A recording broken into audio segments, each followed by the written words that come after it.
Hello, my dear. Prashant is here, and we here to talk about the most adventurous movie called Morbius, जिसका इंतजार आप सबको था, इसीलिए इस मूवी को मुझे आप तक लाना था। अब वक्त आ गया है कि इस मूवी को हम देखें और इसका लुत्फ़ उठाएं। चलिए मूवी को स्टार्ट करते हैं बिना समय गंवाए। इस मूवी के शुरुआत में हमें कैस्टिका कंट्री देखने को मिलता है, जहां पर हेलीकॉप्टर के थ्रू डॉक्टर माइकल मोबियस और उनकी टीम दिखाई जाती है, जो एक पहाड़ी पर लैंड होते हैं, जहाँ पर ख़ास तरह के चमगादड़ पाए जाते हैं जो साइज़ में बड़े होते हैं, लेकिन वो एक्स्ट्राऑर्डिनरी भी होते हैं, जिनको हम वैम्पायर बैट्स भी कह सकते हैं। फिर मॉर्बियस हेलीकॉप्टर से उतरने के बाद गुफा की ओर बढ़ने लगता है, और उसके बाद मॉर्बियस गुफा पहुंचने के बाद अपने हाथ पे कट लगाता है, जिसकी वजह से उसका हाथ जख्मी हो जाता है और उससे निकले हुए खून को सूंघने की वजह से सारे चमगादड़ उसकी ओर आकर्षित होने लगते हैं, और वो सारे चमगादड़ उसकी पूरी टीम पे हमला कर देते हैं, मानो वो सारे उन सबके खाना हों।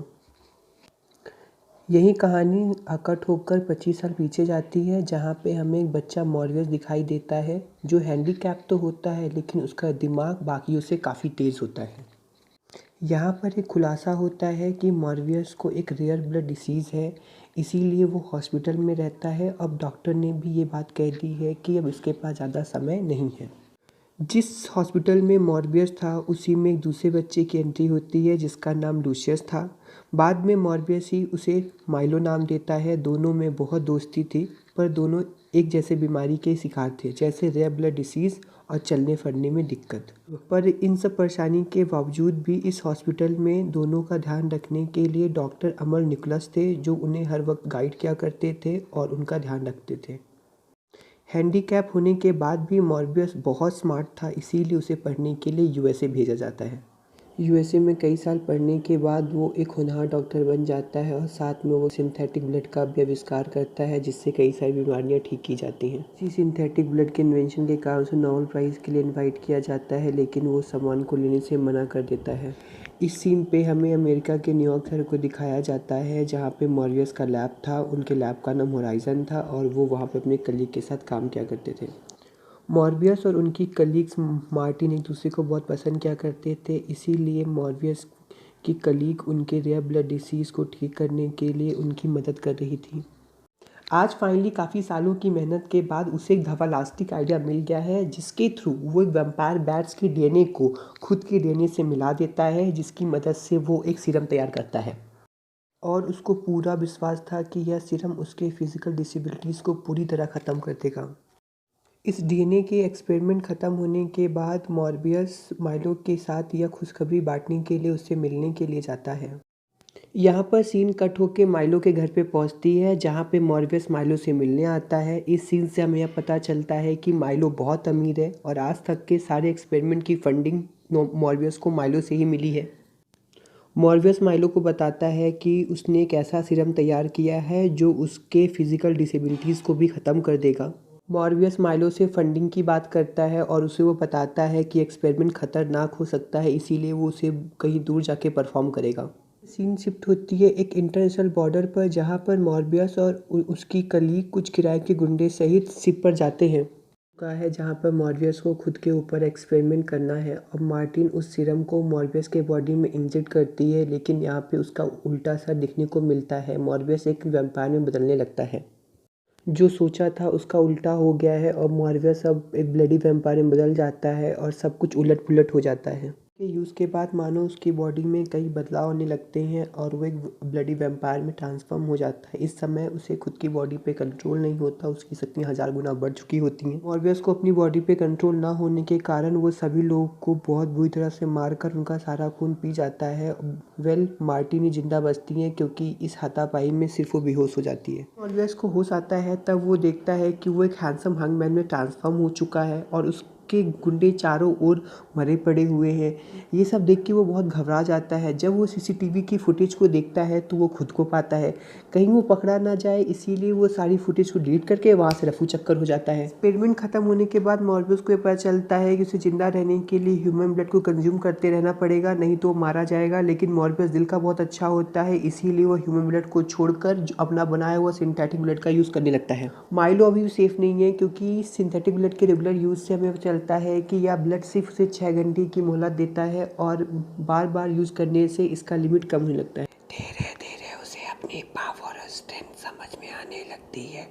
तभी वहाँ पर माइलो आ जाता है और वो मॉर्बियस को देखकर समझ जाता है कि वो पूरी तरह से ठीक हो गया है। पूछता है कि तुम ठीक कैसे हो गए, यह सीरम सच में काम करता है। माइलो फिर वो सीरम मांगता है तो मॉर्बियस कहता है चल हट, मैं ये सीरम किसी चमन प्ले में बर्बाद नहीं करना चाहता। सीरम न देने के कारण दोनों कुत्तों के बीच में लड़ाई हो जाती है। मॉर्बियस उसे जाने के लिए कहता है और कहता है आहू। मॉर्बियस सुबह पेडिग्री खा के उठता है तब उसे पता चलता है कि हॉस्पिटल में काम करने वाली नर्स को किसी ने मार दिया है, उसकी पूरी बॉडी का ब्लड कंज्यूम कर लिया है। जब पुलिस इन्वेस्टिगेशन होता है तब पूरा शक मॉर्बियस पे जाता है क्योंकि ऐसा एक्सीडेंट उस जहाज़ पर भी हो चुका था जहाँ पर मॉर्बियस मौजूद था। सीन के बाद तो मॉर्बियस को भी लगने लगा था जब वो रात को अपने दरिंदे फॉर्म में होगा तो उसने ही लैब के नर्स को मार दिया होगा, क्योंकि जब मॉर्बियस वैम्पायर बनता है तो उसे खुद पे ही कंट्रोल नहीं होता है। जब ये सब सारी बातें मॉर्बियस सोच ही रहा था तभी वहाँ पे पुलिस आ जाती है और उसे गिरफ्तार करती है इंट्रोस्पेक्शन के लिए और मॉर्बियस डर जाता है। वो अपनी सारी पावर के साथ वहाँ से भागने की कोशिश करता है लेकिन अंत में जाके छत में पकड़ा जाता है। यहाँ से सीन अकट होकर पुलिस स्टेशन दिखाई जाती है जहाँ पे मॉर्बियस बैठकर कुछ लिख रहा होता है। तभी वहाँ पे उसके दोस्त लूशियस की एंट्री होती है जिसे वो देख के बहुत खुश होता है और लूशियस उसको जेल से रिहा करने का वादा करता है। जाते वक्त लूशियस उसके लिए खून की बोतल छोड़ जाता है। लूशियस के जेल से जाने के बाद मॉर्बियस को समझ में आता है कि लूशियस ने बिना बताए उसके सीरम को उपयोग कर चुक लिया है जिसकी वजह से वो खुद को रिहील कर लिया है। ये सब देखकर वो बहुत गुस्से में आ जाता है। इससे ये बात भी क्लियर हो जाती है कि लैब में मरने वाले नर्स के पीछे मॉर्बियस का हाथ नहीं था, लूशियस का है, क्योंकि जब वो दरिंदा बना तो उसे खुद पे कंट्रोल नहीं था और उसने नर्स को मार के उसका सारा खून पी गया। लूशियस और किसी की जान न ले इसीलिए मॉर्बियस अपनी पूरी ताकत के साथ जेल को तोड़कर अपने दोस्त को रोकने के लिए चला जाता है।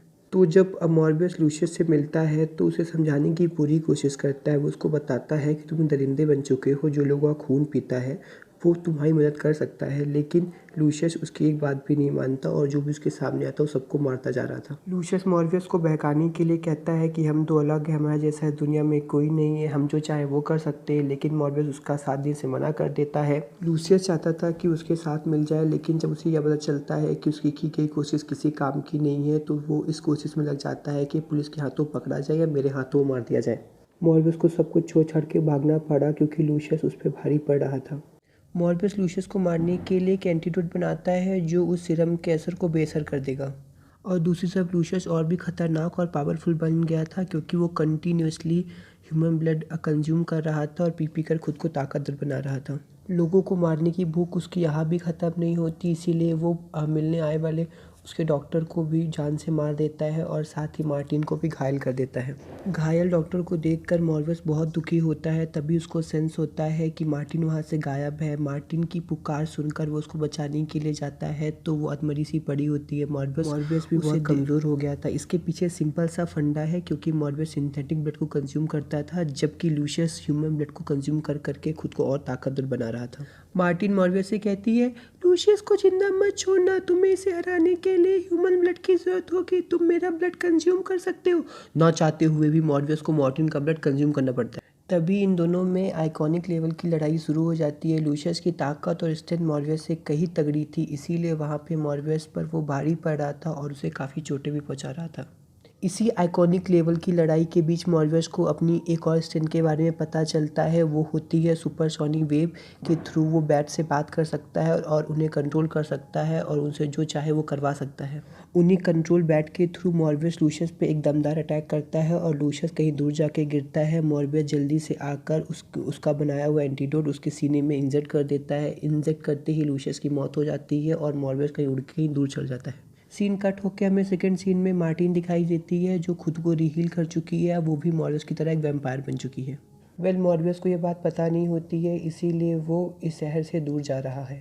इस मूवी के पोस्ट क्रेडिट सीन में दिखाया जाता है कि अचानक एड्रियन टूम्स पुलिस स्टेशन के सेल में कहीं अचानक से टेलीपोर्ट होके आ जाते हैं, जिनको हमने स्पाइडर फार फ्रॉम होम में देखा था। मूवी के सेकेंड पोस्ट क्रेडिट सीन में हमें यह दिखाया जाता है कि डॉक्टर माइकल मॉर्बियस अपनी कार से कहीं जा रहा होता है। तभी उनके सामने डॉक्टर एड्रियन टूम्स आ जाते हैं, यानी कि वल्चर। दोनों स्पाइडरमैन के बारे में बात करते हैं। वल्चर बताता है स्पाइडरमैन हमारा दुश्मन है। इस बार पे मॉर्बियस कहता है कि ये मकड़ी मुझसे बचेगा नहीं। यहाँ पे मूवी खत्म हो जाती है। Thank you for the watching.